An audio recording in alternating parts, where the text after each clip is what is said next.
కీడాకోల ఈ week కిక్కివ్వనుంది. Tarun Bhaskar సినిమాలంటేనే youth కి మతి పోగొడతాయి అంటారు. పెళ్లి చూపులు, ఈ నగరానికి ఏమైంది, ఇలా రెండు హిట్ మెట్టెక్కాయి. మరి కీడాకోలతో హ్యాట్రిక్ కిక్ దక్కేలా ఉందా? కీడాకోలతో హ్యాట్రిక్ కిక్ ఇచ్చే పనిలో ఉన్నాడు తరుణ్ భాస్కర్. మొదటి 2 సినిమాలు తను నటించలేదు, కానీ ఈసారి స్క్రీన్ ఎక్కి మరీ దర్శకుడిగా, నటుడిగా అదృష్టం పరీక్షించుకుంటున్నాడు. తరుణ్ మొదటి నుంచి యూత్ ని టార్గెట్ చేసుకుంటూ వచ్చాడు. పెళ్లి చూపులతో కన్ఫ్యూజ్ డ్రామా ప్లేస్ చేసిన తను తర్వాత ఈ నగరానికి ఏమైందంటూ మళ్లీ యూత్ ని టార్గెట్ చేసుకున్నాడు. మూడోసారి కూడా అదే బాట పట్టాడు. So same strategy, same result ని ఇస్తుందా? పెళ్లి చూపులతో విజయ్ దేవరకొండ లాంటి నటుడు ఫోకస్ అయ్యాడు.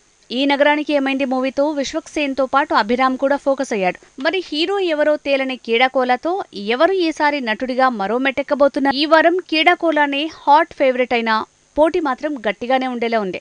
పొలిమేర హిట్ తర్వాత దాని సీక్వెల్ గా వస్తున్న మా ఊరి పొలిమేర మూవీ కీడాకోలాకి పోటీ ఇచ్చేలా ఉంది.